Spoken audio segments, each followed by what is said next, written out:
हमेशा एक बात बोलते हैं आप, तो दो बात दिमाग में रखो कि नेमिनाथ किसके हैं, ये दिमाग में रखो। किसके हैं? हमारे हैं कि मेरे हैं?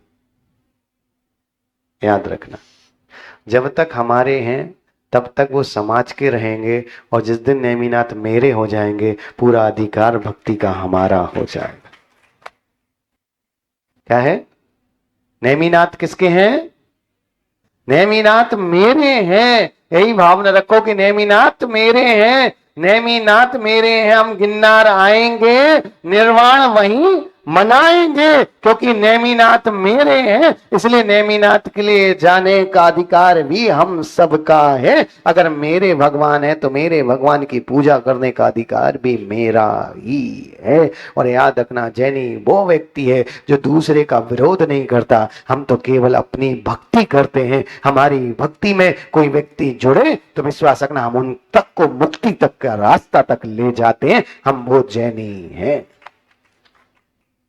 अब विश्वास रखना, जैन समाज के कभी भी कोई महोत्सव होता है उसमें कभी नहीं लिखा रहता केवल जैनियों के लिए भोजन की व्यवस्था है। वहां जो व्यक्ति है वो भी भरपेट करके जा सकता है। इसलिए याद रखना, हमें किसी का विरोध नहीं है, पर हमारा समर्थन हमारे नेमिनाथ के लिए ही है।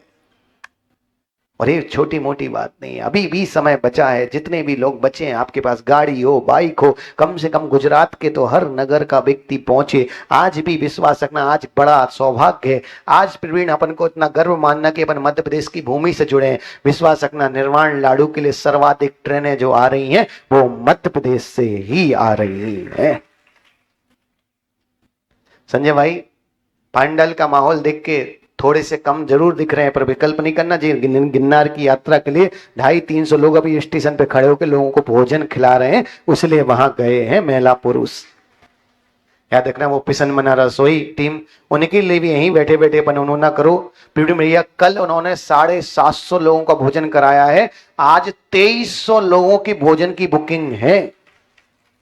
वो टीम क्या सेवा कर रही है, दिन रात अपनी दुकान बंद करके। और सबसे बड़ी चीज संजय भाई, कि आपको आश्चर्य लगेगा, बनाने वाले जैन, खिलाने वाले जैन और खाने वाले जैन, और फिर भी सब कोई जैन नहीं, सब नेमी के भक्त हैं और नेमी की सेवा में लगे हुए हैं।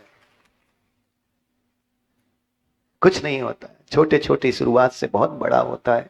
आप कल्पना करो, अपन ने तो यही भावना भाई थी प्रवीण कि 1 साल अपन यहाँ आए, कुछ ऐसा हो। उन बच्चों ने तो ये भावना भाई कि गुरुदेव जब तक प्राण रहेंगे तब तक नेमी की सेवा करेंगे। ये सौभाग्य भी मिलता है और कितना आनंद होता है। कल हमने देखा कितनी दिक्कत होती है, सोचने के लिए लगता है मनोज भैया कि वो लोग बेचारे कर रहे हैं, और एक पता चला 8 बजे स्टेशन पहुंच गए, ट्रेन 2 घंटे लेट तो 2 घंटे इंतजार करो। और इतना सारा भोजन लेके पुलिस वाले, दुनिया भर के लोग परेशान, सब समस्याएं होती हैं। और याद रखना, हमें तो मजा उसमें ही आता है अगर सीधा चतुर्मास के लिए आओ, सीधा चतुर्मास हो जाए ना प्रवीण, मजा आता ही नहीं है। थोड़ा बहुत ऊपर नीचे ना हो जब तक मजा नहीं आता। आप विश्वास रखना, पकौड़ी खाओ, कितनी भी मीठी चटनी हो, कितनी भी अच्छी पकौड़ी हो, एक आध तीखी मिर्ची उसमें आ जाए ना तो पकौड़ी का मजा तो वो तीखी मिर्ची देती है। याद रखना, संत शिरोमणि आचार्य भगवान गुरुदेव विद्यासागर जी महाराज बहुमुखी विज्ञा के धनी थे, बहु रूपधारी थे। विश्वास रखना, जब उनको ध्यान में देखो तो ऐसा लगता था जैसे साक्षात भगवान बैठे हों। है उनके वैभव को, जब वो चलते थे उनके आगे पीछे वैभव को देखो तो ऐसा लगता था साक्षात जैसे तीर्थंकर विचरण कर रहे हो। और विश्वास रखना, जब उनके त्याग तप तपस्या की साधना को देखो कि भोजन में कोई स्वाद नहीं, कोई शरीर से ममत्व नहीं, ऐसा लगता था ऐसी शक्तिधारी है, ऐसा लगता था पंचम काल में साक्षात रिद्धिधारी हो। और याद रखना, जब वो प्रवचन करते थे, क्लास पढ़ाते थे, जब उनके ज्ञान को देखो तो ऐसा लगता था कोई केवल ज्ञानी धरती पे उतर आया हो। याद रखना, कई महापुरुष हुए, पर आचार्य भगवान गुरुदेव विद्यासागर जी एक ऐसे महापुरुष हुए, ऐसे महापुरुष है, अरे जिनको साक्षात तो छोड़ो, जिनके चित्त को भी देख लो तो चारित्र के दर्शन हो जाते थे, वो है आचार्य विद्यासागर जी गुरुदेव। हाँ, छोटी मोटी बात नहीं है, जिनका चित्त भी चारित्र का दर्शन कराता था।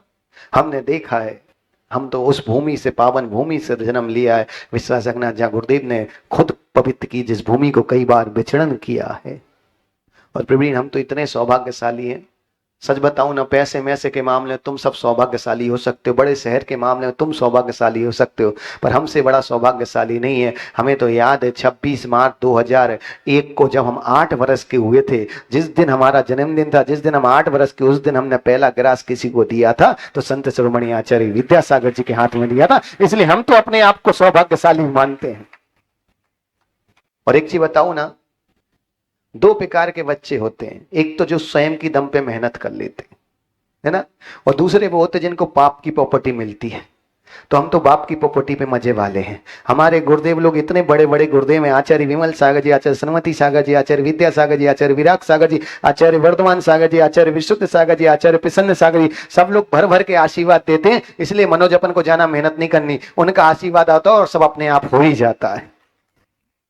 पर आज एक चीज याद रखना, जिन संस्कृति, जिन शासन और कोई भी संस्कृति हो, विश्वास रखना दो चीजों पे सुरक्षित रहती है, एक साहित्य पे सुरक्षित रहती है और एक पुरातत्व पे सुरक्षित रहती है। और पुरातत्व के क्षेत्र में तो आप ये समझो कि अभी हम सच बताएं ना, अक्षय धाम गए थे ना, अक्षय धाम गांधीनगर में देखने, तब हमने उनसे वहां एक बात बोली, हमने कहा तुमने अक्षय धाम बनाया जी, तुमने बहुत अच्छा काम किया है स्वामीनारायण संप्रदाय ने, पर अक्षय धाम अगर कुंडलपुर के बड़े बाबा के मंदिर के बाद बनता ना, तो अक्षय धाम को तुम्हें बनाने में एक और नया रूप मिल जाता। क्योंकि याद रखना, राम मंदिर बना है, लेकिन विश्वास रखना राम मंदिर से भी सुंदर कुंडलपुर के बड़े बाबा का मंदिर बना है, और ये श्रेय जाता है आचार्य विद्यासागर जी को देख को। एक गुरु, और क्या आश्चर्य साहित्य के क्षेत्र में।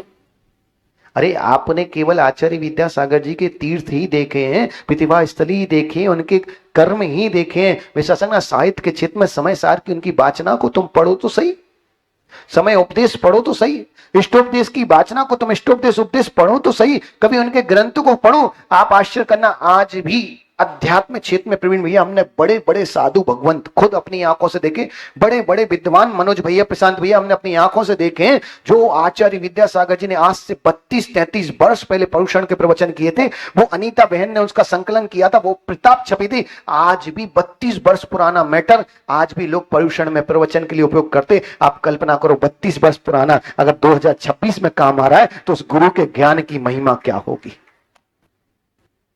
और याद रखना, वह पवित्र दिन जब श्रीमती मल्लप्पा की कोख से दिनेश भाई बालक का जन्म हुआ हो, है, आप कल्पना करो उस पवित्र बालक का जब इस कोख से जन्म हुआ होगा, भाई बालक कितना सौभाग्यशाली होगा, है। और एक बात बताओ ना, आप तो पूरी घटना तो अपन शरद पूर्णिमा पे सुनेंगे, अभी समय की मर्यादा है, अभी हमारे पास टेंशन नहीं लो, आराम से 20 मिनट बचे हैं, हम तुम्हें तुम्हारे समय पे ही छोड़ेंगे। तुम तो एक घटना ये समझ लो कि पहली बार आचार्य विद्यासागर जी गुरुदेव बहुत छोटे थे, कर्नाटक में आचार्य भगवान शांति सागर जी की समाधि का समय चल रहा था, स्वास्थ्य ठीक नहीं था। उस समय उनने पहली बार आचार्य शांति सागर जी के दर्शन किए। चर्चा चल रही थी, समाधि ली नहीं थी गुरुदेव ने, और जब समाधि के दर्शन किए तो गुरुदेव केस लॉन्च कर रहे थे। नहीं हो गया, ऐसा हुआ महावीर भाई, चंदू भैया, कि जिस दिन वो गुरुदेव दर्शन करने गए उस दिन फतेहलाल जी गुरुदेव के केस लॉन्च हो रहे थे। बच्चे तो जो मन में आया सो बोल देते थे, नहीं सोचते कोई अच्छा लगेगा बुरा लगेगा, बोल दिया सो बोल दिया। और उनने बोला कि जी बाल क्यों उखाड़ रहे। उन्हें गॉड गिफ्ट में 5-6 भाषा मिलती है, गरीब तो अपने ही लोग हैं, विश्वास करना एक ही भाषा है। गुजराती भी तुम बोलते हो ना, जितने यहाँ बैठे कोई गुजराती नहीं बोलते, आधी तो टूटी फूटी बोलते हो, मिला जुला के काम चला रहे हो, तुम्हारी मिली जुली सरकार है। और संजय भाई मजे की बात हुई कि जब वो आचार्य विद्यासागर जी ने पूछा कि बाल क्यों उखाड़ रहे, तब एक विद्वान ने कहा बेटा ये बाल नहीं उखाड़ रहे, जीव रक्षा के लिए, कहीं कोई जीव की हिंसा नहीं हो जाए, बालों में डेंड्रफ हो जाता है, उसमें जीव की हिंसा नहीं हो, कीट छुरा से करेंगे तो मर जाएंगे, इसलिए उखाड़ उखाड़ के उनको सुरक्षित स्थान में डालते हैं और किसी के सामने याचना ना करना पड़े, इसलिए करते। अब घटना क्या हुई प्रवीण भैया, तो देख के चले गए, पूरा परिवार चला गया। अब आचार्य श्री गिल्ली डंडा खेलते थे, अब महावीर भाई बुलाएं कि चलो गिल्ली डंडा खेलने, हैं, शांत कुमार बुलाए, अनंत कुमार बुलाए, चलो गिल्ली डंडा खेलने, भी जाए नहीं, दोस्त बुलाए, बोले नहीं जाए, बोले भैया क्यों नहीं खेलना, अरे बोले भैया, अपन ने गुरुदेव के केसलुंज देखे थे ना, वो हिंसा का ना हो जाए इसलिए केसलुंज करते। अपन को गिल्ली डंडा नहीं खेलना, कहीं किसी छोटे जानवर में मर गई, वो लग गई गिल्ली और वो मर जाएगी। आप कल्पना करना, ये पूर्व वर्ग के ज्ञान का ही तो संस्कार है कि एक छोटे बालक में ये संस्कार आना। और कोई बड़ा नहीं था, विश्वास रखना, 8 से 9 साल के बालक में क्या अकल होती है। मनोज भैया, प्रवीण भैया, आप देखना, फतेहलाल जी, जब अपन लोग, आप लोग जब 8-9 साल के होंगे, आप लोग उसी जमाने के हो, विश्वास रखना उस समय तो पैंट की चेन लगाना भी नहीं आता था, अकल जी थी। हाँ विश्वास रखना, कंघी करना भी नहीं आता, माँ के आगे पीछे घूमते थे, स्कूल जाना जल्दी कंघी कर दे। और आनंद का विषय देखना दिनेश भाई, आनंद का विषय देखना कि गुरुदेव की माँ का उनके प्रति इतना प्रेम था, इतना प्रेम था। जब आचार्य भगवान देशभूषण महाराज जी का वहां आना हुआ और आचार्य देशभूषण महाराज जी आए, सुबह आ गए थे। अब पहले तो गांव में कैसे कोई व्हाट्सएप ऐसे मैसेज तो होते नहीं थे कि भाई मैसेज कर दो, व्हाट्सएप कर दो, कि फ्लेक्स निकाल के मंदिरों में टांग दो। गुरुदेव आते थे 1-2 दिन में तो नगर में पता चलता था कि कोई महाराज आए। और मजे की बात हुई मां, मजे की बात हुई कि जैसे ही मल्लप्पा जी को शाम को पता चला, वो खेत से आ रहे थे, और खेत से जब आ रहे थे अजित भाई, जब वो खेत से आ रहे थे तो मजा देखना कि मल्लप्पा जी घर में बोलते हैं कि चलो शाम को गुरुदेव की आरती करने चलना है और सब लोग चलना। आचार्य देशभूषण जी आए, श्रीमती बोली अरे पहले बाद में आए वो तो ठीक है, सिर्फ विद्याधर सुबह से महाराज के संग गया, देखा नहीं तो कहीं महाराज के साथ ही ना चला जाए, उनको ले आओ पहले। बचपन से ही साधु भक्त, और नियोग देखना, वो पवित्र पावन दिन आ गया जब आचार्य विद्यासागर जी ने विद्याधर के रूप में खेत में काम कर रहे थे और अपने बड़े भैया से कहा कि भैया मुझे महाराज बनना है। तो भैया ने मजाक में लिया, अब ठीक है, महाराज को दर्शन की ऐसे रहती है, बच्चा है, बड़ा भाई बच्चे ही होता है। वो बड़े भाइयों की एक समस्या होती है, छोटे भाइयों को जल्दी सीरियस नहीं लेते। अरे तुम बड़े भाई की तरह, समाज में अभी हमसे बड़े कोई महाराज आ जाए तो लोग हमें सीरियस नहीं लेते। हाँ, और मजे की बात हुई अश्विन भाई, मजे की बात तब हुई पंडित जी कि जब आचार्य विद्यासागर जी ने विद्याधर ने 1 दिन कहा, 2 दिन कहा, नहीं माना, और एक दिन तो रात्रि में 2 बजे नींद में से उठ के बैठ गए, सामायिक करने लगे। और महावीर ने कहा भाई क्या हो गया, सो जा तू। बोले नहीं, हमें तो महाराज बनना। और एक दिन ऐसी घटना हुई कि खेत में बैठे थे और उन्होंने अपने भैया से कहा हम तो महाराज बनने जा रहे। अब उनके भैया को लगा कि मस्ती कर रहे होंगे, थक गया होगा तो घर जाके सो जाएगा, काम कर लेगा, खा लेगा। भी तो प्रवीण बिना बताए आचार्य देशभूषण महाराज जी जयपुर में, तो जयपुर जाके पहुंच गए। और बाप रे, बीत तो जयपुर पहुंच गए। आप यहाँ उस माँ के दृश्य को देखना, वो माँ के दृश्य का जब हम, अरे वो सोचते ना, रोंगटे खड़े हो जाते। माँ, वो माँ पागलों की तरह घूम रही है, पूरा घर पागलों की तरह ढूंढ रहा है। और विश्वास है ना, हर घर में जाके पूछते कि तुमने विद्याधर को देखा, और जब कोई मना करता कि हमारे घर पे नहीं आया तो भी भरोसा नहीं करते। उन एक एक व्यक्ति के घर में झांक झांक के देखती वो माँ कि नहीं हमारा बेटा कहीं बैठा हो। और आप आश्चर्य करना, विद्याधर जब 2 दिन की यात्रा करने के बाद जयपुर पहुंचे, और जयपुर पहुंचने के बाद आचार्य देशभूषण महाराज से निवेदन किया मुझे दीक्षा चाहिए, मैं आपके चरणों में आया हूं। तब आचार्य देशभूषण महाराज ने कहा घर वालों को बता के आए। बोले नहीं, मैं तो भैया को ऐसा बोल के आया हूं। आचार्य देशभूषण महाराज ने कहा आप देखना मां का प्रेम, बेटा हर्ष जीवन में मां का प्रेम यहां देखना कि 2 दिन वो प्रवीण भैया आचार्य महाराज के कहने पे उन्होंने पत्र लिखा। पहले पत्र पहुंचने में 5 दिन लगा। कितने दिन, कितने दिन हो गए, 2 और 5, 7 दिन जब तक बेटे की खबर ना मिली। वो माँ जहां बेटा खेलता था, जिस खेत में जहां घूमता था, जिस स्कूल में, एक एक जगह पागलों की तरह घूम रही थी। आप आश्चर्य करना, श्रीमती माँ ने 7 दिन से नहाया नहीं था, 7 दिन से वस्त्र नहीं बदले थे। और प्रवीण भैया जब वो पढ़ा सुरेश सल की कथा में, तब पता चला कि 7 दिन से उस माँ ने एक बूंद पानी का नहीं पिया था। ये प्रेम होता है माँ का बेटे के प्रति। अपन नहीं समझते कि मां का क्या कर्ज होता है। 7 दिन एक मां ने एक बूंद पानी की नहीं पी। मल्लप्पा जी ने पत्र पढ़ा, पत्र में पता चल गया कि बेटा आचार्य देशभूषण महाराज जी के यहाँ है। और बेटे ने बहुत अच्छे पत्र में लिखा कि आचार्य देशभूषण महाराज जी, उस समय गोमटेश भगवान बाहुबली के महामस्तकाभिषेक का महोत्सव चल रहा था, और उस समय तो देश में एक ही आचार्य थे देशभूषण जी। और विश्वास है हर समय एक ऐसा युग आया है कि एक एक व्यक्ति का युग चला है। एक युग चला है शांति सागर जी का, तो युग चला है विमल सागर जी का, एक युग चला है देशभूषण महाराज जी का, तो एक युग चला है विद्यासागर जी का, और अभी वर्तमान में युग चल रहा है विशुद्ध सागर जी का। सबका युग आता है, सबका समय आता है। और चंदू भैया, आचार्य देशभूषण महाराज जी गोमटेश बाहुबली की यात्रा के लिए जा रहे थे। आप आश्चर्य करना, गोमटेश बाहुबली की यात्रा के लिए जा रहे थे और माँ को पता चला कि इतने समय बाद वहां गोमटेश आएंगे, बेटे के लिए, बेटे को लाना है वापस। माँ देखना कि महाराज को जब पहुंचना उसके 10-15 दिन पहले जाके वो पूरा परिवार गोमटेश में जाकर डेरा डाल लिया कि बाद में कमरा मिला नहीं मिला, रुकने की जगह मिली नहीं मिली, कहाँ रहेंगे कहाँ रखेंगे, उसको भोजन करा पाएंगे नहीं करा पाएंगे। और आप नियोग देखना, क्या बैराग होता है, क्या बैराग होता है दिनेश भाई, क्या बैराग होता है अजित भाई। आश्चर्य करोगे, आश्चर्य करोगे अश्विन। वो व्यक्ति जयपुर से गोमटेश तक आचार्य विद्याधर 17 वर्ष की उम्र में नंगे पैर 5 महीने कंटिन्यू विहार करके आचार्य देशभूषण जी के साथ जयपुर से गोमटेश पहुंचे। और गोमटेश में मां का तो वही रोना गाना। और सच बताए, किसी को लगे ना कि तुम्हारा बेटा बैराग्य में जा रहा है, एक बार में तो हाँ बोलना ही मत। हाँ, तुम्हारे यहाँ बोलने से समाज का बहुत बड़ा भला हो जाता है, तो मत बोलना एक बार में। तुम तो पहले मना ही करना। जैसे थोड़ा बहुत कमजोर बैराग हो तो घर में ही तो रहेगा, जैसे पता चल जाएगा मजबूत बैरागी है कि नहीं है। आप सोचो, हम क्या किसी भी आचार्य के पास चलो, बेचारे सस लग रहे थे, महाराज दीक्षा दे दो, महाराज दीक्षा दे दो। क्या परीक्षा करते, वही तो पढ़ाते, वो परीक्षा उसमें क्या करना। वो परीक्षा ये करते हैं कि तेरी भावना है कि नहीं, एक ही बार तो नहीं बोल रहा, बार बार बोलने की भावना है कि नहीं, दीक्षा लेने के प्रति आह्लाद भाव है कि नहीं। आप विश्वास है ना, गाय भी बछड़े को दूध नहीं पिलाती जब तक बछड़ा मुंडी ना मारे।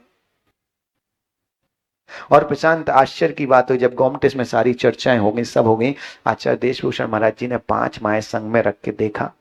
अब समस्या आया, आचार्य देशभूषण थी तो आचार्य देशभूषण थे उस समय। आप विश्वास रखना, आचार्य देशभूषण का प्रभाव तुम इतना ही समझ लो मनोज भैया कि शंकर लाल जी जब राष्ट्रपति थे ना, और वो बुजुर्ग तो थे, सीढ़ी तो चढ़ते बनती नहीं थी। आचार्य देशभूषण महाराज जी छत पे बैठे थे शाम को, और शंकर लाल जी जब राष्ट्रपति होने पर, राष्ट्रपति पद पे थे, ऐसा नहीं कि उपराष्ट्रपति या पूर्व राष्ट्रपति, कुछ नहीं, सीधे राष्ट्रपति थे भारत सरकार के। जब वो दर्शन करने आए तो पुलिस वालों ने, समाज के लोगों ने बोला, महाराज वो चढ़ नहीं सकते, आप नीचे आ जाओ।